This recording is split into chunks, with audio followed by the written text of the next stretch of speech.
The lyrics, and are these written together with everybody, or is it just you and I believe it was On this album, actually,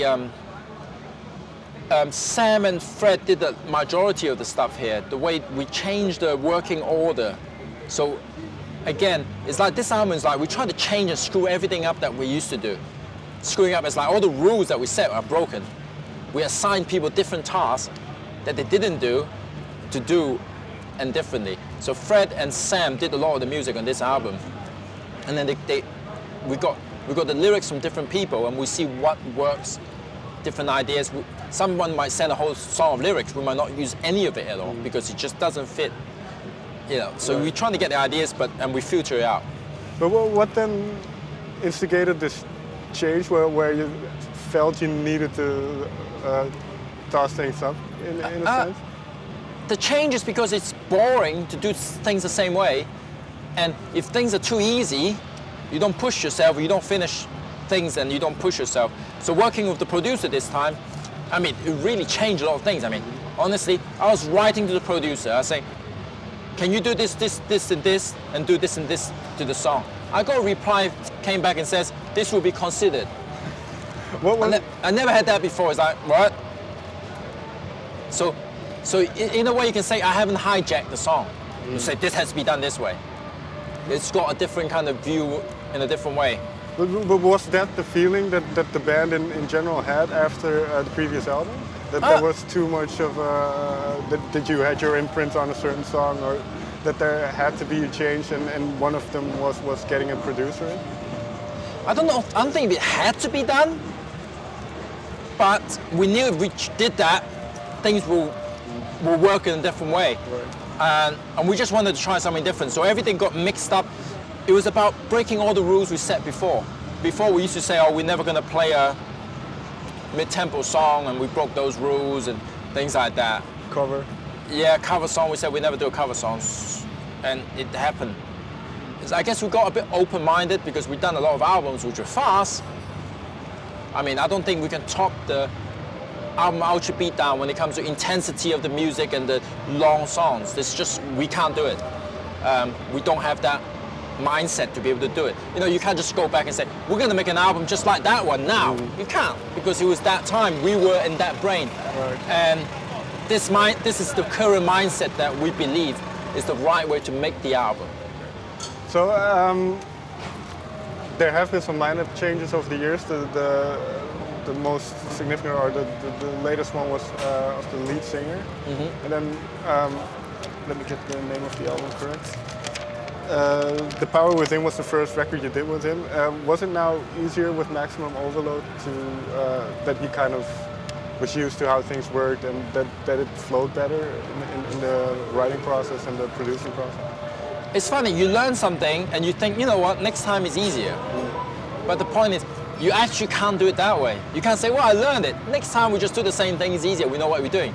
But by doing that, you actually stop yourself immediately. You just say, right, I put anchor down, I'm not gonna evolve because I know this work. So we actually, every time like that, screwed up everything. We had our formula, it works, we delivered the album, sounds good. Let's screw it up, get a producer, do it differently, record somewhere else, and make the challenges. And with Marc, it's the same thing. You know, this time you have different challenges. You know, we set up a studio in his house, and we said, why don't you try to do some recording yourself without external help from us telling you what to do? And that, yeah, the new thing to learn, to how to critically view himself without someone saying, oh, that sounds good or not. So that, but he did really well. You know, he took that experience, and now he had to add new experience. And for him as well, was it now that he was given that role where he was more, or was he already given that freedom on the previous record as well? No, on the previous album, he had to record every single line with us. Okay. Me or Sam sitting there, or Fred. On this album, you know, he was able to do some by himself at home, in his home studio, and then go to my place and then work on them. So he get to experiment a little bit at home, you know, try things out without, you know, so much pressure. Right. And then we put pressure as well. It's a different kind of thing. Yeah. And we mentioned the producing. How much influence was choosing for Jens Bogren? quite a lot, to be honest. Much more than I was expecting.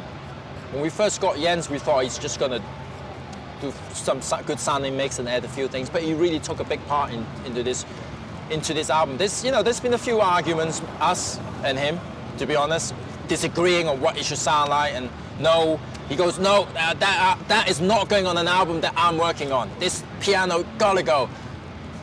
That kind of stuff, and it's like, no, she just said, no, we're not doing it. So, but to be able to allow that, then there has to be a lot of trust. Yeah, because you hear what is done. You look at the person's ability, and actually, I like Jens. We have a very similar personality, even though we still argue musically. But I know that he's got a perfection personality. He wants everything to be perfect. He won't let something out unless it's really good. So you gotta trust him in that opinion, because he hasn't been, how to say, he wasn't there at the beginning of the song. You get to look at it a different way. Oh, so it's a fresh look as well for, Yeah. okay. Can you give me then an example of something you really wanted onto the record that he shot down? Right, so there's this song called Tomorrow's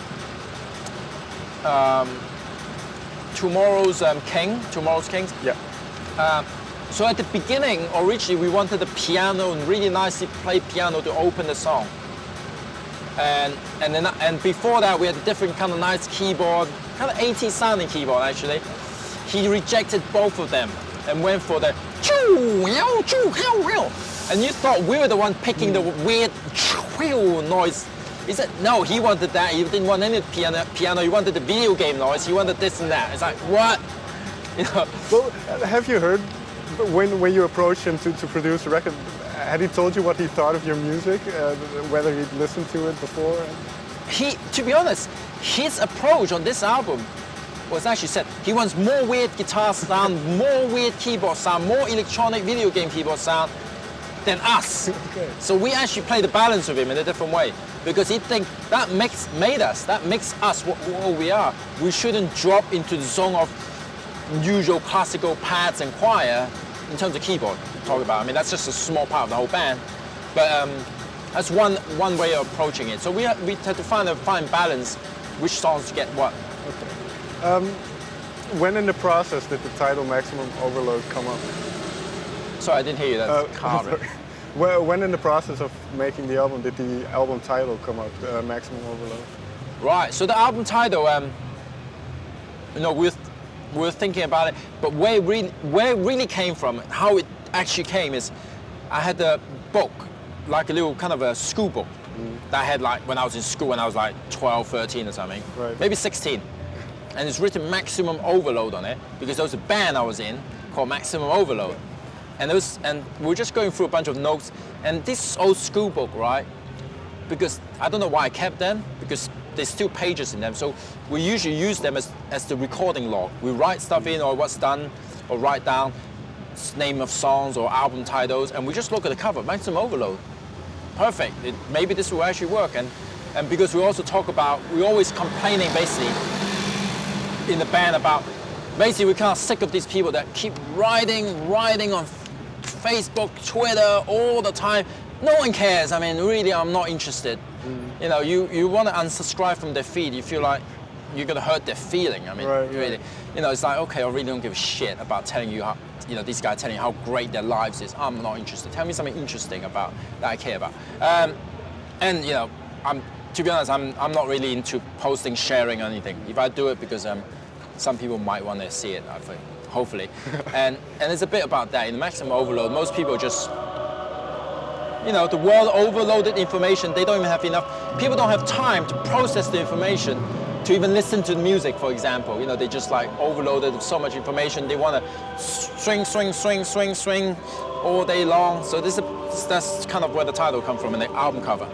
Do you have that at your gigs occasionally as well, where people stand with their phones and iPads to film it and that kind of stuff? Honestly, I gotta say it.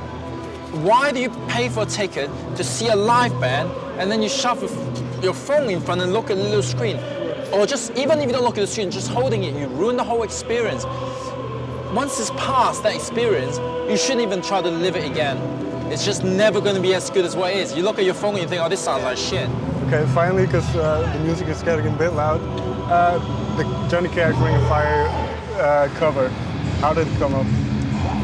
The Ring of Fire cover is actually Sam's idea. We thought we were going to do a cover to make changes again because we said we never do a cover. And that one was the song that we're able to make it our own. That's why, and it sounds good, we like the song. But were there any hesitations when Johnny Cash is quite far away from your band musically? Well, Johnny Cash had the attitude. I think we have the attitude. We're not a bunch of boring people, you know.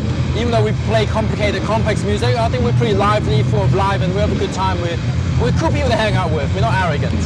I might sound arrogant now saying that, but I think we're pretty cool people. I always say we're just normal guys you can hang out with. So, and that music, I think, you know, that kind of it works with us. Thank you very much for your time. Thanks.